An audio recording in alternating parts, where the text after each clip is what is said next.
say about where we are as a country? I think Nigeria has resorted to being resilient. Before you call a police station, before they even leave, they'll take permission from I don't think there's really anything on ground to improve. the struggle with the ISIS strike. You have done your work and put us to the wall.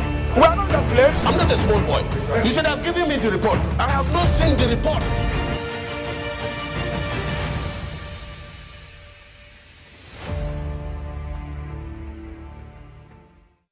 Welcome to Global Morning. The death toll from flooding.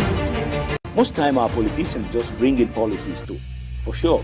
Incidentally, we have several more stories. The legislature was carefully crafted to 22.2% inflation rate as of April this year. What does that say about where we are as a country? I think Nigeria has resorted to being resilient. Before you call a police station, before they even leave, they'll take permission from I don't think there's really anything on ground to improve. the struggle with the ISIS strike. You have done your work and put us to the wall.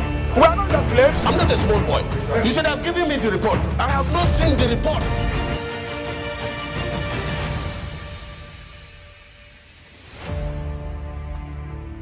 Hello and welcome to Africa's Finest Breakfast Show. It's Global Morning on Global Television, and it's a Friday, and it means we're in the weekend mood. And but so glad to know you're out there, and we've been part of your lives for the entire week, and we hope this weekend will definitely be something very interesting. Already we've got a lot of interesting things playing out in the course of the week, from the never-ending scandal of the budget padding to the opening of the land borders between Nigeria and Niger Republic and other countries, not forgetting other big issues that have made the rounds in terms of the kidnapping of over 250 plus pupils in Kaduna State, and also the call by Sheikh Ahmed Gumi for the federal government to dialogue with the bandits. That and other big stories we've shared with you in the course of the week. But on today's edition, which is the weekend edition, Friday edition,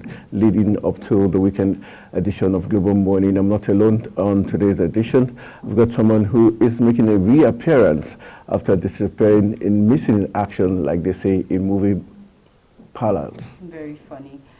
Good morning, each and every one of you out there. How you all doing today? Good morning, Anthony Momodu, and not missing in action.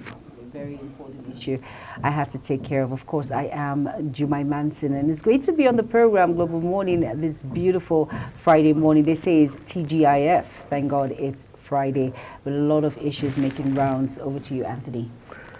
All right, already we know the issue of the suspension of Senator Abdul Ningi due to the revelations he made as regards the budget padding. We've got the Minister of Budget and National Economy coming out talking about Abubakar Bagudu, who has said that there is no padding, but rather it was an upgrade. He admitted that yes, the president submitted a 25.2 trillion naira budget to the National Assembly, only for the National Assembly to upgrade. Like you said, there's no appropriation if there's no subtraction, addition, or whatever term you decide to call it. And he has said the senators or the lawmakers decided to upgrade the budget to 20 plus, that's talking about 28.7 trillion. So that's what played out. So it means Senator Ningi is not so far away from the truth. Probably the way he puts his frustrations made it look like he was indicting the lawmakers and the presidency, because at the end of the day, it's still saying that it's a 28.7 trillion naira, not the 25 trillion naira they had earlier submitted to the National Assembly. Oh, wow. Of course, we'll get to the root cause of the issue at hand, and a lot of other issues making round at this point. So moving it's still disturbing, because yesterday he came out, Senator Ningi still came out yesterday to say some persons seem, the Senate specifically was what he said, that they were still winch hunting him, they're trying to get him arrested, and so it means they're taking this too far because you suspended him for 3 months. And the truth is he raised some very vital issues which yes, he did. People are not looking at. The fact that he said some senators got certain amounts of money which they're not focusing on, rather they're just focusing on the fact that he said Nigeria is operating on 2 different budgets, and now he's been suspended for 3 months. His allowances, everything will be halted. But it's funny when he came out yesterday to say the same Senate or lawmakers are trying to get him arrested. So the question is, why are they taking it personal? You've done what the book says. If a senator faults the line, you suspend him. He has been suspended. Why are you trying to get him arrested?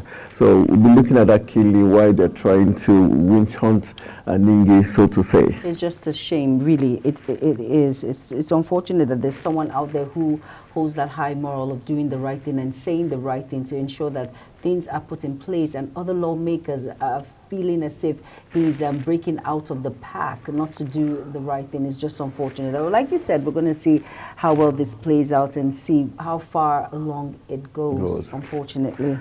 All the time we'll be sharing more details of things that are happening, and another big story has to do with the man who calls himself the former governor, talking about Mohammed Bago of Niger State. Just in the course of the week, that's precisely 48 hours back, the president went to Niger State commission some agricultural mechanisms, machinery which will help them do large-scale agriculture in the state. And on that event, we had the president did mention that states should start paying the award wages to workers as a way of helping them go through the harsh economic reality. And I think the state governor is trying to lead the pack by, as of yesterday, he had already started paying that award wages, which is a big plus for the people of Niger State. And also it shows you he's a governor that has the interests of his people. I think he's coming to the limelight as one of those governors that are doing great things, just like we had Zulum do for Maiduguri. Yeah, of course. And still talking about that, remember Niger State, they were the ones that started the protest when it comes to the high cost of living. So, of course, it shows that the governor has a listening ear to listen to the plight of the people. They came out and said the high cost of living is too much. It's too much. And, of course, things are on the rise. The economy, when it comes to the people of Niger, they're not finding it funny. So now he has decided to take the bull by the horn and step in the right direction to do the right thing by providing the minimum wage and doing the needful when it comes to the people of Niger State. So kudos to the governor. All right, kudos to Governor Mohammed Bago of Niger State for taking the lead in paying the award wages as directed by President Bola Ahmed Tinubu. So it tells you he's a governor that listens to directives from Mr. President, and he's definitely in the good books of Mr. President. But for some of those who have received the wage award, they also made complaints that the banks are deducting. They didn't get that complete 20,000. That the banks, some of them collected 1,000, some 900. So I think the banks have a way of always playing the killjoy. Let them have the complete 20,000. The workers are complaining, but it's better they have 19,000 than nothing at all. So I think it's still good news, but just part of the things playing out. I beg to differ. But there's always a deduction for transactions. Bank charges, but of course, like 1,000 naira, it's really much. How much are bank charges now? When you hear it's less than. Is it when it comes to depending on how much the transaction is worth? Exactly, 200 naira, but 1,000 naira, that's a lot. That's a lot. That can go a long way with this hardship and the economy. That can actually go a long way. So the banks should please do the needful and stop deducting out of hand when it comes to people's monies. A lot of people are complaining about banks. Banks, I don't want to mention banks, how you just sit down and the next thing you get a lot, yes, a debit a lot of 10,000 or 20,000, and when you go back to the bank, they give you this outrageous, they're going to get back to you, and it takes 2 months, 3 months. So banks we should look at that direction when it comes to deduction of monies in account. Truly. That's in the course of the week we had the lawmakers also did draw the attention of the CBN to banks who when people have this failed transactions, the fact that it takes them more than 2 or a day to reverse the money, according to CBN laws, it's very disturbing. No, it's very something disturbing. The lawmakers have also called the attention of It's very the important. CBN to mandate commercial banks not to withhold customers reversed funds. Yes, so exactly. That's a step in the right direction. I had a particular experience whereby I had monies that was supposed to be reversed back to my account, and it took almost 8 months. Wow. Yeah, 8 months, and I was going back and forth. I actually got tired, but you know the customer care unit, they were so nice. Please try and understand. We're trying to get a mail, blah blah blah, and all of that. But it's very frustrating when you know that these monies are yours and you cannot get access to them. It's really unfortunate, but the CBN alert that is on now, it's a step in the right direction, really. That is a good one. All right, so we're hoping the banks would listen keenly to the lawmakers and also the directives from the CBN to ensure that failed transactions, the monies are reversed as soon as 24 hours, according to the timeline given by the CBN. All right, we've got some other interesting talking point as regards the reopening of the land and air borders for Niger Republic and the Ilela community in Sokoto, which borders Niger. They are so excited as regards the reopening, but we should be cautious as regards, very funny, business transactions going on at the borderlines. Now, when you look, and especially not just the borderline, let's look at terrorism.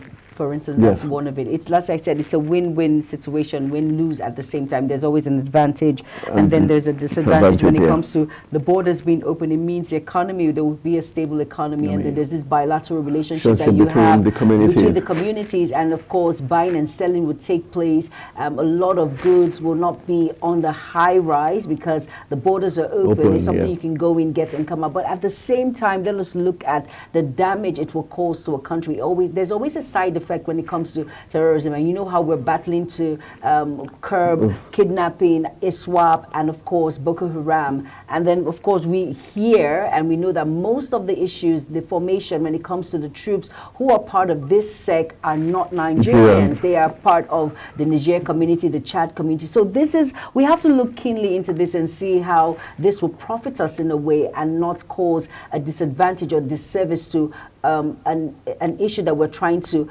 curb in society, which is the economic crisis. So let's just see how far this goes, and let's just see what the government is up to and what they will try to do when it comes to individuals in the Niger and Chad coming into Nigeria the way they want, that lackadaisical attitude without being checked properly, without documents being checked and all of that. So we have to look keenly into it. For as much as we want the economy to be stable, at the same time we have to ensure that lives, property are still kept unchecked and are safe. All right, so we're hoping the custom, all the security agencies would not get too excited and do the needful to ensure background checks are done on those coming into Nigeria through the Niger borders. All right, it's time for us to give you some little breakfast tips or lunch, depending what the people in the kitchen have as menu on taste and texture. When we return, we give you some other big stories making the rounds as some country in the African continent has increased their number of population, and you get to know after this time out. Don't go anywhere. Global Morning returns shortly. Hello and welcome to another mouth-watering episode on Taste and Texture. I'm Fatimia Boomer. Today I'll be taking you on how to make irresistible English breakfast you don't want to miss out on. Give it a try and thank me later. A colorful breakfast is a great way to start your day. This is one such breakfast which is filled with all the goodness which I love. But I'm sure this will keep you full until dinner. This breakfast is considered such a rich traditional one, which is served all day round. Traditional full English breakfast consists of sausages, egg, toast, beans, black pudding, bacon, mushroom, and tomatoes. Sausages. You can use any sausage which you like, but I like to use chicken sausage. Bacon. Black bacon is usually very crispy.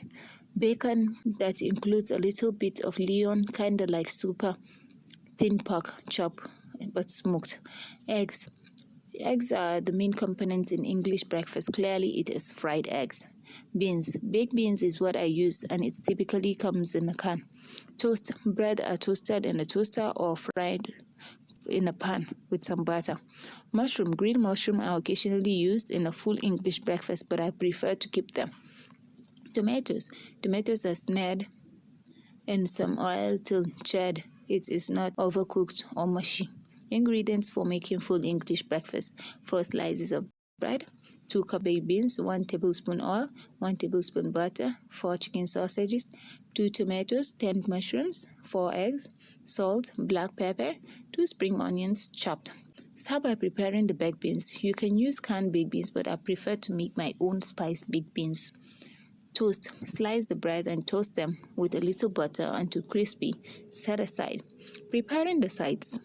Take a large frying pan, add oil, place the chicken, sausages, tomatoes, mushrooms. Cook this on medium-low heat until it's well seared and cook completely. Keep tossing them around. Once they are charred to your liking, set them aside in the frying pan. Make room for frying eggs. Cooking fried eggs.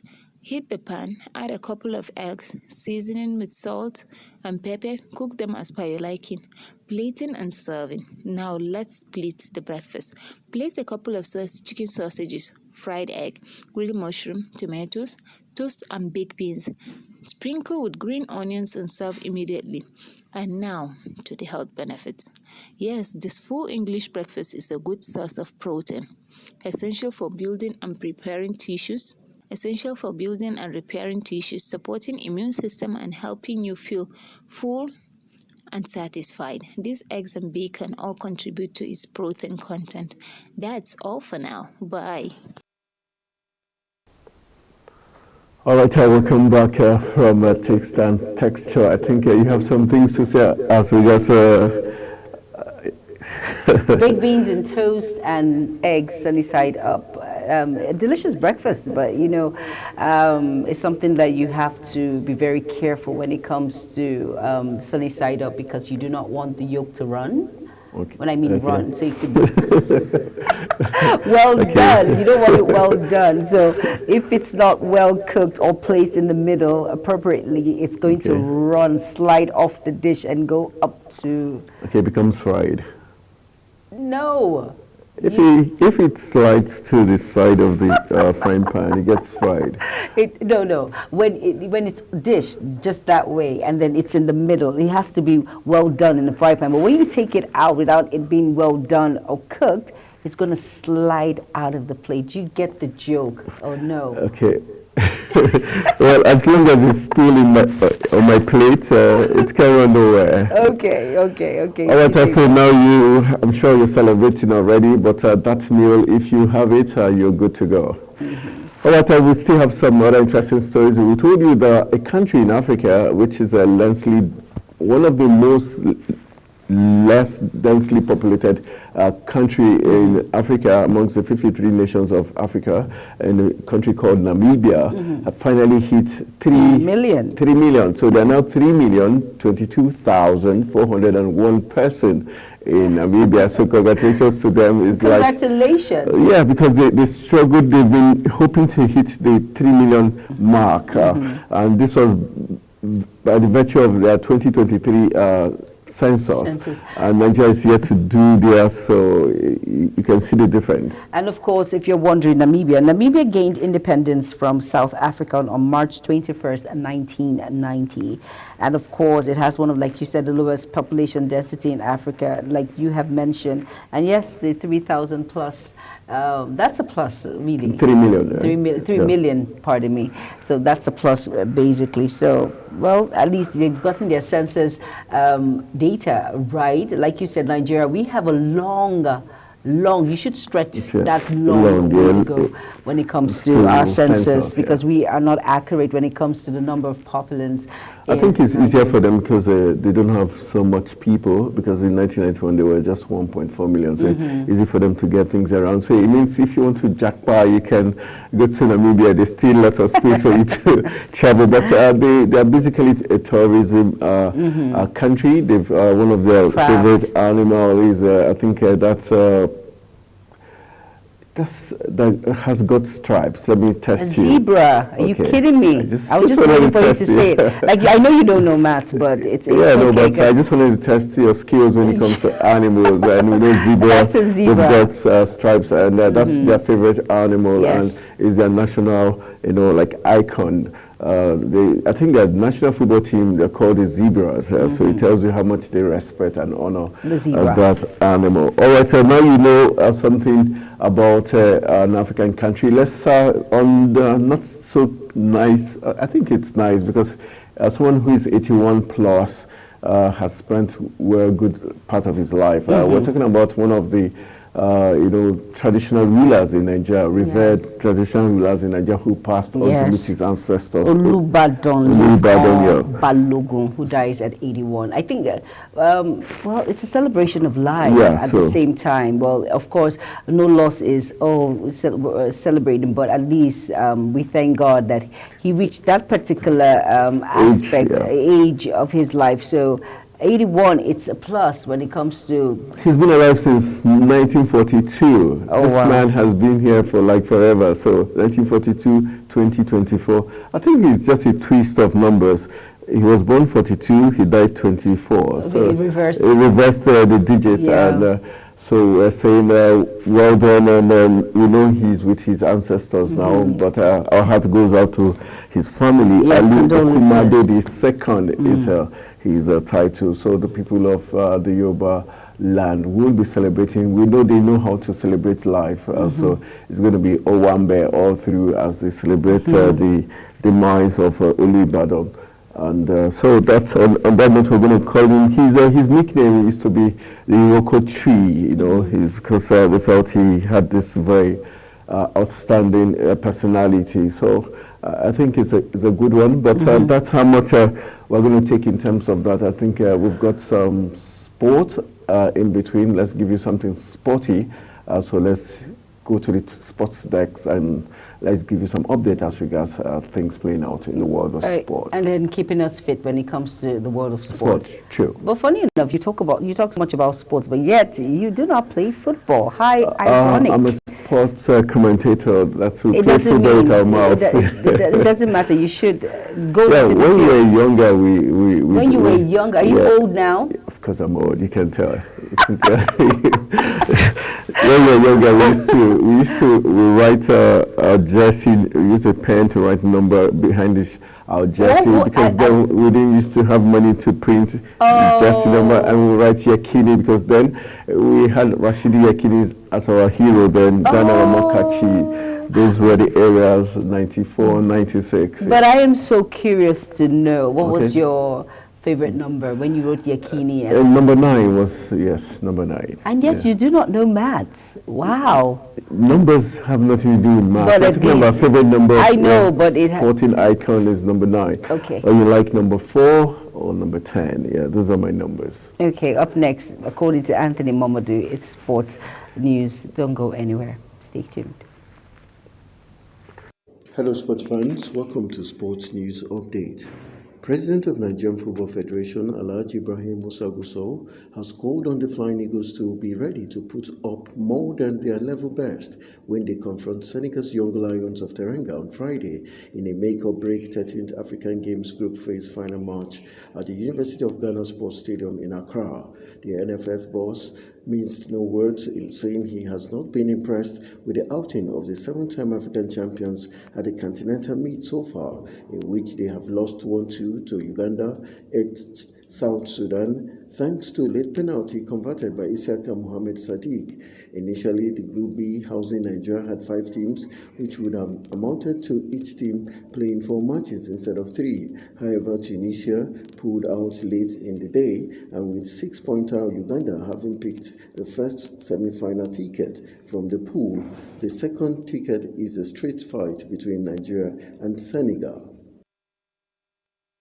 The Confederation of African Football has acceded to a request by the Nigerian Football Federation to move next month's Women's Olympic Football Tournament final qualifying fixture first leg encounter between Nigeria and South Africa by 1 hour.